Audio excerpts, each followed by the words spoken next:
Previously on DDE. My name's Aaron Kaufman. When it comes to what the F12 is doing in the shop here at ArcLight, there obviously are no twin turbo kits for an F12, and I like bad ideas, and so I was all game.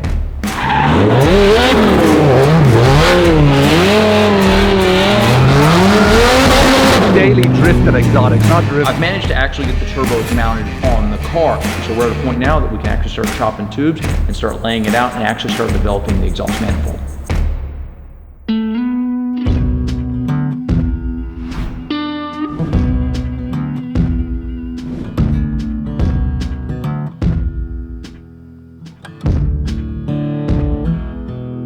So on this installment of Who Needs Turbos on an F12, we actually almost finished the right side header, and it has been one heck of an adventure. This is actually the first header that I've built on the table, not on the car. And if you're having a hard time understanding, on race cars and a lot of other vehicles I've done, I can reach in, I can tack, I can work inside of it. This vehicle allows none of that. I can't come in through both the frame rails, inside the fender, over the top of it, the valve cover and head cover obscure most of it. It's difficult, so what I've had to do is build the header, look at it, kind of develop what I need, and then go to the table, build it, put it on the car, and test fit and see if it works. So the last time you were here, we didn't have the exhaust flanges actually completely done. We had just gotten them back from the laser shop. As we saw before, it's like I drew them up and then I had them laser cut in 304 stainless, but I didn't want to deform the tube and shove it in the hole to match. So what I've decided to do is machine halfway through it so that I can put the tube in round, and then it'll get welded on the outside and welded on the inside. So that's what we've got, and you can see here I've actually got 6 of them with tubes stuck in them. And so this is the passenger side header or pair of headers. They're kind of broke into a forward and rear section, 3 into 1, 3 into 1, and then these will merge and then they'll turn and go into the turbo. In the car, the valve cover lives very, very, very close here. There's a motor mount that's right here underneath the 3rd cylinder, and then on top of it we have a support bar that's crossing right here above the engine. You gotta get a 3-inch tube back down through this hole right here. So we've got a lot going on. I'm like 85–90% sure that it's going to work. This header likes this header, and this header fits really, really well. I know that I'm really, really tight to the outside of the car here. It's really tight. These are the 2 extremes, are here and here. So we'll see. I'm going to take this one off and put it in the car.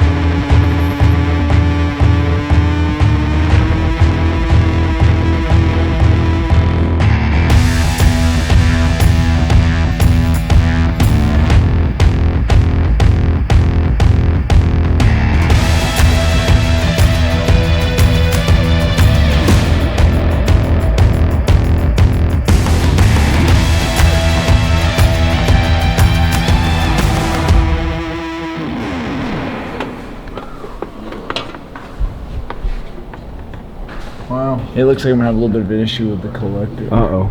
I had another configuration on this header that had the collector ducked in, like it pointed more towards the valve cover. I didn't like the way it looked, and I didn't like the tube configuration, but it would have fit. It just wasn't cool. So this is a heater hose valve right here.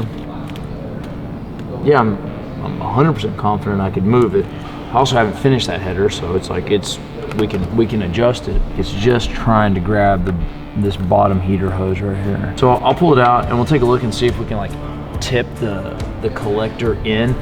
It's not as cool looking, but this is a game of packaging. It doesn't matter ultimately what it looks like. Well, I guess we get to make some changes.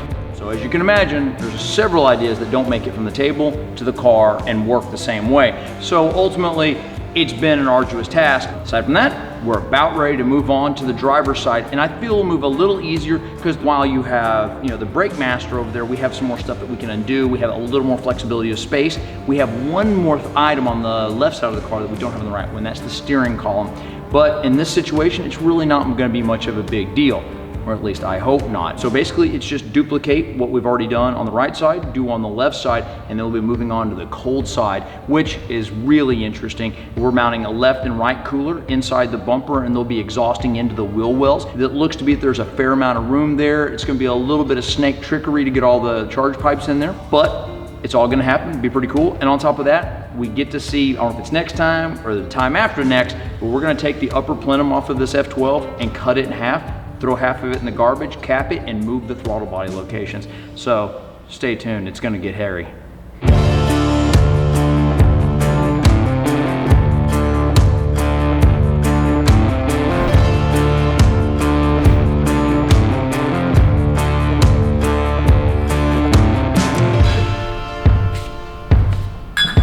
we got there? Well, this right here is just junk at the moment, but for the first time we actually have the forward and rear section of the header on. And while it may seem a little strange to have like two independent sections of a header, is like even from the factory you can see it was group 3 and 3. No, they went to a common collector on it, but in case anyone's curious, I actually did flip these things over and see what the possibility of using the stock exhaust manifold and just building a new collector up for it. Not an option. In fact, the driver's side won't even go on. And so now I've got both the forward and the rear section. Neat thing is about the forward headers, I was able to retain the factory heat shield, which obviously all the accessories on the front of the motor, particularly in this on this side, the alternator is really gonna be happy about that. But the next question is, where's the wastegate gonna go? So I'll show you. So these precision wastegates, they look pretty sharp. The diaphragm is enormous on them. And so one of the things we're gonna do on this one is, I initially thought that maybe we could grab the end of the header just before it goes into the turbo and we could waste out that location.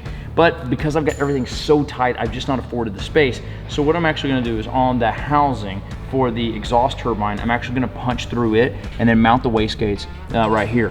Now, since we have both turbos placed in the same position in the vehicle, everything's really well balanced. And so these wastegates will sit just above the shocks, underneath the hood right here. And then what I'm going to do, because I do believe drivability, while this is wild looking, drivability really should be paramount at some point. The possibility of Dean and I driving it back across the border 2,400 miles from here is real. And so I don't think I can handle open header through the hood all the way back across the continent. One of the issues that I'm concerned about a little bit is that the motor is quite large, not physical size, but like in displacement. This isn't a 2-liter, and we're gonna shove it all into an inlet on the turbo that's 2 1/4, which is a little small, and the turbos are a little small, but the neat thing is it's gonna spool really quickly. We should have power instantly.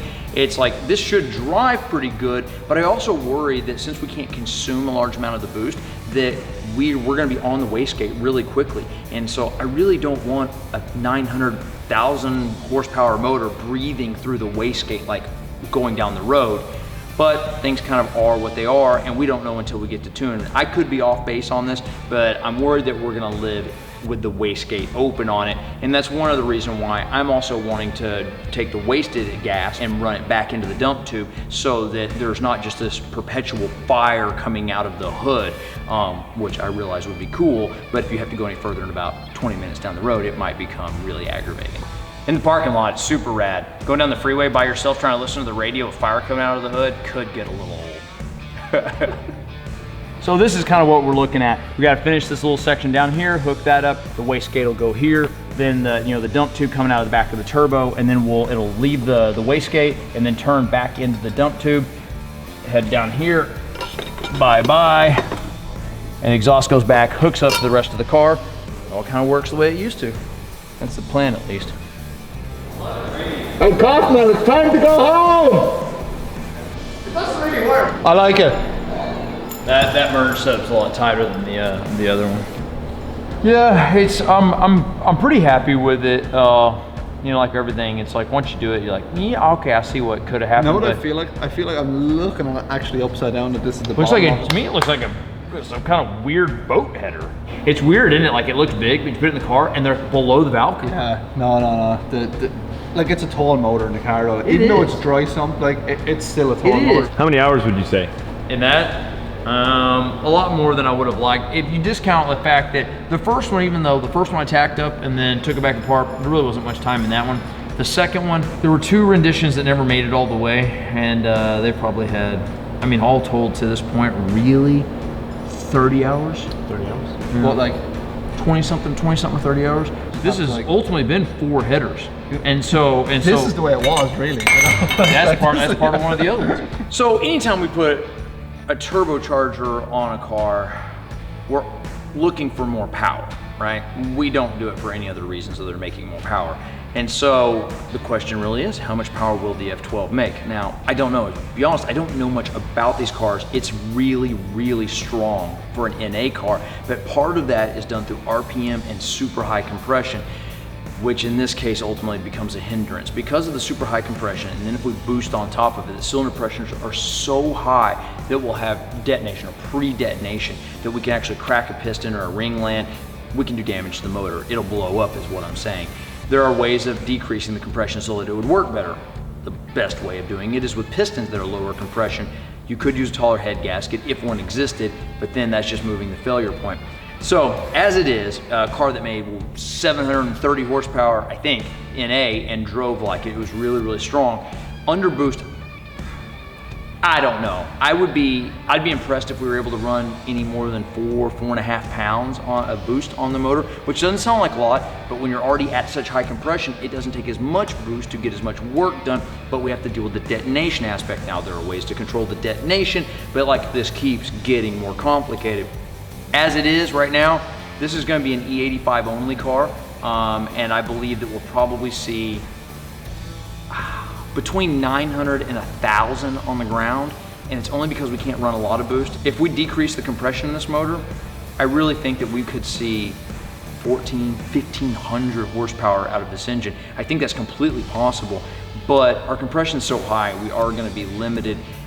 If we did decide to make more power and use a more exotic fuel, we could probably get there easy with this setup. But the problem is though, is that operating the car becomes a task. It becomes difficult. Having the right fuel and the tuning is very, very, it's difficult to get that close. And so that being said, I think somewhere between 900 and 1,000 wheel horsepower. And then if we lower the compression of the motor, I think we could see 1,500 horse wheel and be really, really drivable. So if we end up, if this, whether Damon or on the rollers on the dyno, if this motor lets go, in the next motor we decrease the compression on it, we're gonna see much bigger power numbers because we can put more boost in it. What's the plan? Heat wrap, ceramic coat, or leave them raw? Oh man, I don't know. It's like, I mean, damn sure work raw, you know, and it's like, that's how they were in the factory one, wasn't it? Raw? yeah, 100% raw. And then like his aftermarket exhaust is just raw stainless. The headers were factory raw stainless. It's like there ain't no harm in it. Even with ceramic coat them, there is a percentage of heat that's kept inside, and so there is some heat rejection, you know, which is nice. So they won't shed as much heat as like just being raw would. And they are closer to some, I wouldn't say sensitive. Not like for operation, but like there are parts that don't like to be that hot. It's like there is some proximity issue. I could go black ceramic on them, but like I'd also want everything to be blacked out in there, which I don't really want to commit to, and I don't know if he does either. But the car's bichromatic as it is now. It's red and black, and so blacking out the exhaust system, you know, and not to mention the intake's going to have to be repowder coated, and so it's just like, you know, I don't know. I'm completely open to blacking the dump tubes on it, the headers on it, the charge pipes on it. And then the upper intake plenum, go ahead and re-wrinkle those in red. And so so it looks, even though it's miles away from what it used to be, like it looks stock. Yeah. I know what you mean. As far as the Ferrari F12 goes, I don't know anyone who's tuned one, and I definitely haven't done it. And so this motor has 2 ECMs on it. It kind of runs as a left and right engine sharing a crank, or at least that's my understanding, my belief on it.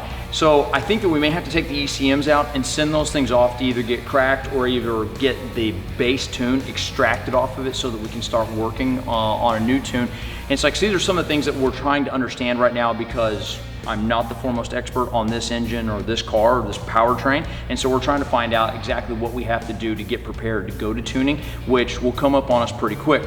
The other thing is if we want to run the turbos open so that we can see the impeller on the charger side, which a lot of cars are like that, and I admit it is cool looking, but there are some risks with it. But one other consideration is the car has to be tuned as a speed density car, where it basically makes decisions based on how much air is available inside the intake manifold, throttle position, RPM, things like this. But this is a mass air car. It wants to know how much air is coming into the motor, and I don't know if we can delete that out of it or if it has to stay a mass air. One of the things to remember about that, if it has to be a mass air car, is that you won't be able to see right inside the turbo, and then, you know, so there is that one loss of super cool guy aspect, but at the same time, if it's what it takes to make it run right, it's what it takes to make it run right. And the neat thing is, it allows us to drop back in like factory or some sort of factory replacement air filter, and we can actually expect to get some longevity out of this setup because we're not ingesting dirt, debris, rocks, anything like that, because we're using an air filter and a stock air filter location, stock air meter, and then probably the best chance of having a solid, clean tune doing it that way. But as this project develops, there are a lot of things that are super specific to this car and to these ECMs and this situation. Let's go to the house. We out of here? I'll install a washing machine, Mark. Oh. It's a very technical process of installing a washing machine. Hey Mark, it's been real, but next time you get here, let's get wasted.